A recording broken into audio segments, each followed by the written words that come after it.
If you are experiencing foundation issues, get a free estimate from Ox Foundations.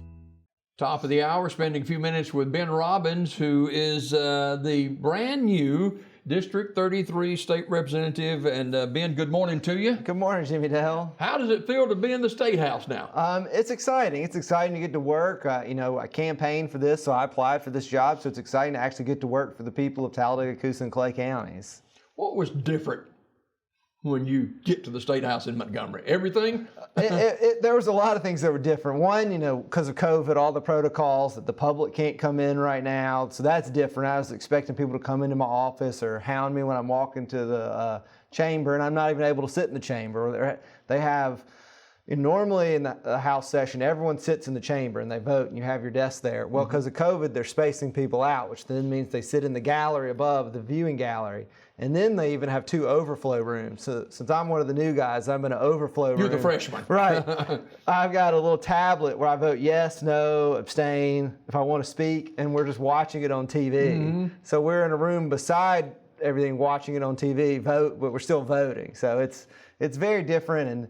And then, like I was telling you before, getting sworn in was a little, down there was a little overwhelming. It was not last Thursday, but the Thursday before.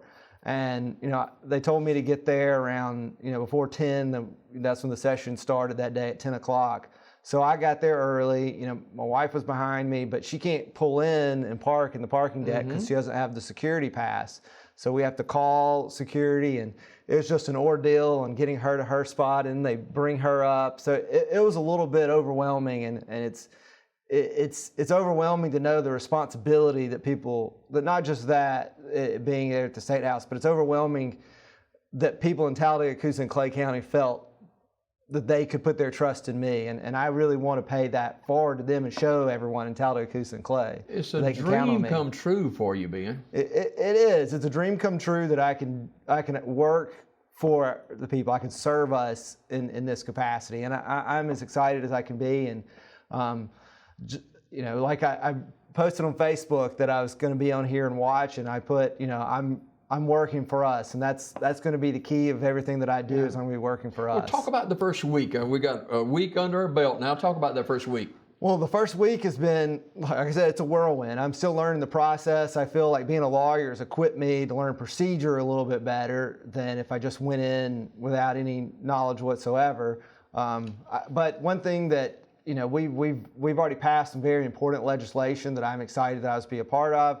We were able to pass legislation to allow for PTSD workers' comp coverage for firefighters and police officers for first responders, which I'm really excited about because that's something that really they need. We also were able to pass a Jobs Incentive Act, which I think will help, and it specifically has some specific targets for rural areas, which I want to now start to work on trying to recruit business based upon this Jobs Incentives Act. And we passed some other important legislation, but I was excited to be a part of those in particular. Do you see in this session as our District 33 representative introducing legislation that affects this district? I do. I already spoke with a local bill. I spoke with a woman in Clay County about the old Bibb Graves School and helping you get a tax exempt status so it can now buy materials to help renovate and take care of Bibb Graves, the old Bibb Graves School, with tax exempt status. Because currently they're having to pay sales tax whenever they buy any products, which really hampers their ability to renovate and keep that school. And so that's one thing I'm going to work on. And I'm also working with Representative Hurst on a bill for the Sheriff's Department and providing some funding for the Sheriff's Department. Are there 4 days a week legislative session, is that right? There are 3 days. Okay. Typically there's only 2 and 1 committee day. This year they're doing 3 legislative days. So we have, according to the Constitution, 30 legislative days, and we've used 6 legislative days already. So we have a couple other issues are going to come up, such as redistricting, which will probably be in a special session in and of itself. Why this week we're off in Montgomery?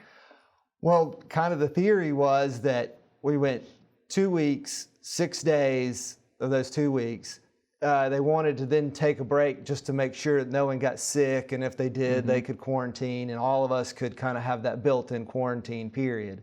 But I haven't heard of anyone getting sick, which is a blessing. So I think, we're having to wear masks everywhere in the building. There's no person without a mask on. You can't shake hands in the building. You can't do any of those things. So looks like the protocols that the leadership set in place is keeping us safe. Are you finding yourself able to maneuver around down there yet? I am. I've learned the key is that the bathrooms are by the elevator. So, if you ever need to go, find an elevator. But no, I'm finding my way around. I'm on the Judiciary Committee and the Boards, Agencies, and Commissions Committee. And, the Judiciary Committee's already been meeting. We've had some important legislation that we've debated. So I'm excited that I'm jumping in, and I'm not just getting in, I'm jumping right in the deep end. Yeah. We're talking with Ben Robbins, who is our District 33 state representative in Montgomery for portions of Clay, Coosa, and Talladega counties. And I have been noticing Del Marsh, who is introducing the gambling legislation. That's been a real topic and probably continue to be during this session. It will definitely be a topic this session. The governor released a study prior to the session on the pros and cons and the benefits and the negatives of a lottery and gaming. Because Del Marsh's bill is not just a lottery bill; it includes gaming, which would allow table-style casino games and dog tracks and horse tracks, things of that nature in the state, and establish a gaming commission. That just passed the Senate Tourism Committee, and it will now go to a vote for this by the Senate. I'm in the House, and so we haven't received this legislation yet. So when it gets to us, I'm going to do a more thorough reading of what actually are the ins and outs and the nuts and bolts of that. And I want to hear from the constituents on their views on if we want a lottery and gaming in this state. I was going to ask you, have you gotten any feedback yet from this district about that? I've gotten a little feedback, and I would say it's probably about 50-50 on the feedback that I've gotten. And that's why I would like to hear from more people and what their views are, because I think that's going to be important, because this is an issue that's going to directly affect us currently and then our children. The plan that Del Marsh has forward is that the lottery would fund college scholarships. Right. The gaming part would fund the general fund, so it would supplement the general fund, and the dog tracks and things of that nature would replay the state trust fund. That's his plan as of now. Of course, Alabama, right in the middle of the Bible Belt. Right. And but there's some pluses to this lottery bill that Marsh has put out there. There are some pluses. There are some minuses too. I mean, you can't, any piece of legislation, there's always going to be some pluses and minuses. Take. Right. And so I don't believe it's going to be a savior that's going to make everything in Alabama better. But I think that we need to kind of vet the bill out and see what all, I need to read every page once it makes it through the Senate, because there can still be there will be some amendments to it when it gets to us. Everything I'm seeing and hearing is that we seem to be coming out of this COVID-19. You get that feel? I get that feel. I think that we are kind of on the way out in a lot of ways, but I think that we still need to be safe. Like, for instance, with my father-in-law doesn't live here, but he just was diagnosed with COVID. So it doesn't mean that it's not here. Right. But I think that a lot of us are starting to get vaccinated, and I think that's going to be important to really get us out of it. The more we get vaccinated, the more we can be completely out of this. So what are you doing this week? Well, this week I did what I call my paying job. I worked as an attorney yesterday, and I had a big stack that I needed papers to go through. So I backed up. Huh? Right. So that's what I worked on yesterday, and that's what I'm going to work on this afternoon. And I'm going to speak to the Sylacauga Rotary Club at lunch today about some of the same issues and have a question and answer session with them. And I'll be very interested to hear from the Rotary Club on their view on the lottery. I did notice in the last few weeks that they renamed portions of that Fayetteville-Sylacauga Highway. They did, and I think that was fantastic. I had spoken with some people before that happened, and I said that I couldn't think of a better honor for him. I hope that we can name a few more things after him, and I hope that's not just, I think that's not going to just be the first thing. And of course, we're referring to the late Ron Johnson, who was our District 33 representative for a long time and passed away last year. Ben Robbins, who was elected in a special election a few months ago, joins us this morning. And he's fresh from a couple of weeks in Montgomery at the State House. Have you got to meet some people that you didn't know as of yet? Well, I mean, I've gotten to meet a lot of people. I didn't know, many people that were in the State House. So I've gotten to meet, people from, Daphne to Tuscumbia to, Dothan, across the whole state. And I'm learning who people are and what their dynamics are, and then how I can work with them and help our area. Because a lot of it's going to be building relationships and knowing who people are and who to go to for this and who to talk to get this. So I'm learning that right now. And Ben was one who ran hard for this position, did a great job, had all the T's crossed and I's dotted, and won by a landslide. Some of the issues that people talk to you about in District 33 during the election process, and do you see some of these coming to pass this session?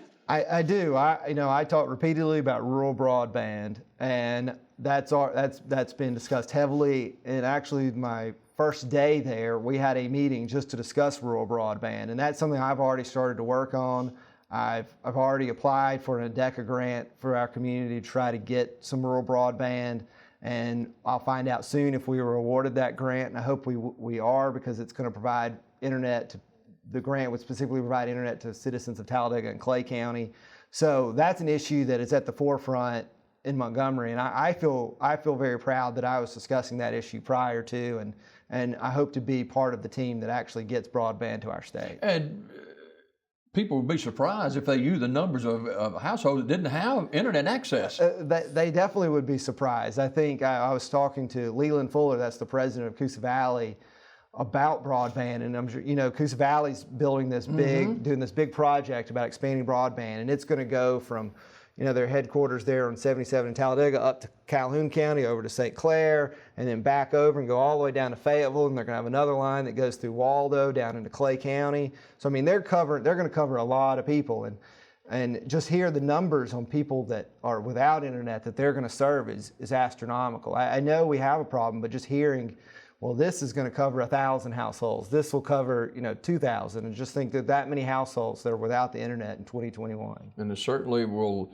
increase our children and teenagers in being able to access their school activities. It definitely will. I say this all the time. A child should have the same educational opportunities if they're in Fayetteville or if they're in any city in America. And I want to make sure that they're connected to the internet and that they have those opportunities, because we need to make sure that our children are succeeding in school. And the only way to make sure they're succeeding is to have access to the internet. Talk a little bit about, we've got a lot of viewers down in Coosa County. It's a county that's a rural county that's kind of scattered out a little bit. It is scattered out. Well, with Coosa County, you've got a little bit of an older population. And so I want to make sure in Coosa County, that I'm going to make sure that all of our senior benefits are taken care of. And that goes for Coosa, Talladega, and Clay. I want to make sure seniors are aware of that. And that's something I'm going to fight for in Montgomery. If anything is ever questioned on making sure seniors don't have the care that they deserve. But also with Coosa is, Coosa has right now, they have some opportunities there in terms of the graphite, and that's going to take a lot of logistics and a lot of people putting their heads together to try to get those mines up and going.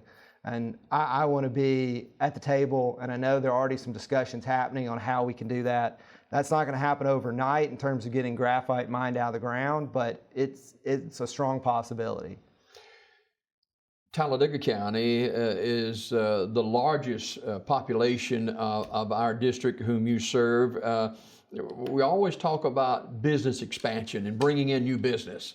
Right, we do, and I think that's why I was very excited to vote for the bill brought forward by Representative Poole on the capital credits and tax incentives, the job creation bill, because there's some specific language in the bill catered towards rural counties, which would specifically help Clay and Coosa.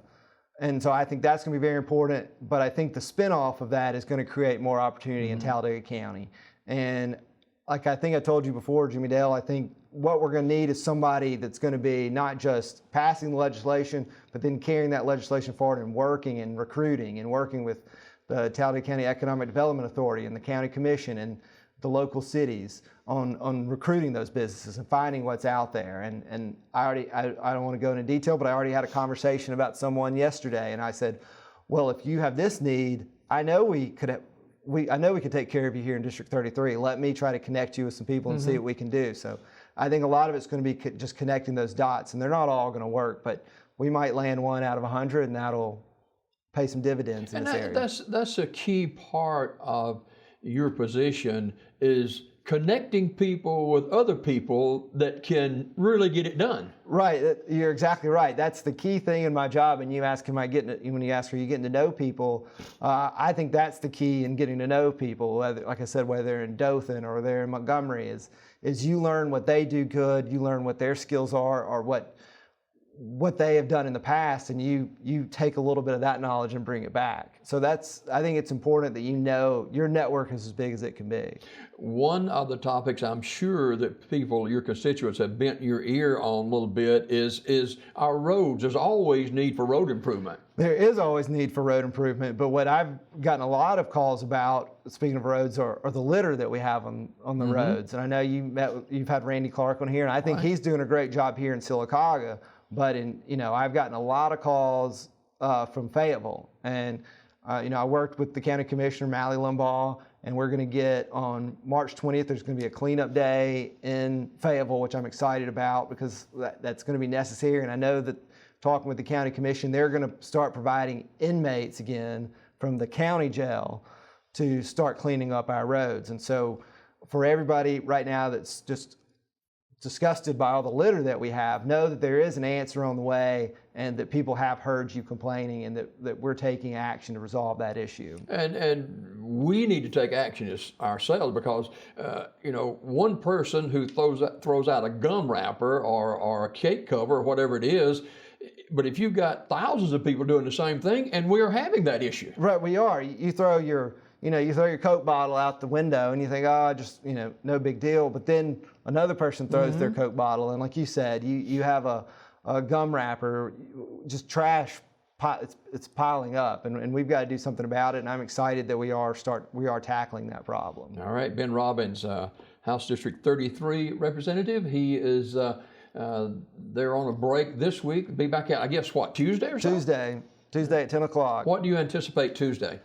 Well, I know we're going to hear some bills on kind of some sentencing reform in terms of how we sentence criminals, and we're going to hear some bills on property taxation, and we're going to hear some more bills on jobs incentives. So those are the three things we're going to hear on. Do y'all stay in Montgomery, or do you commute, or what? Well, some people stay. I've been commuting. I want to make sure that I'm back home every night. You got that baby at home? I've got that baby. I want to see the baby every night and wake him up every morning. So, I don't want to miss out on that. About half the people stay, half the people travel back. Now, I have heard, and this is just off the beaten path a little bit, that it's time some of the legislators actually sleep at the State House. You heard that? Well, I know people do in D.C. They sleep in the Capitol at D.C. Well, they sleep up there a lot anyway. Yeah. I'm sorry. He didn't say that, I did. But I haven't met anybody that sleeps there yet. Like you said, I'm a freshman, so I don't think you could fit I don't think I could lie down in my office if I wanted to. So some might, but I'm not planning on it. I understand. Ben Robbins, our guest. Ben, it's always a pleasure. Appreciate your good work and keep it up. And Ben he has agreed to be a guest host on this show, and once the things settle a little bit with his Montgomery status, we're going to get him to do that, and I know you'll look forward to that. He'll have some very interesting guests and some topics to conversate about too. Ben, great thing to have you with us this morning. Thank you. And watch the snow outside. I'll try, you too, and everyone beware of the snow. More Daybreak coming up after this.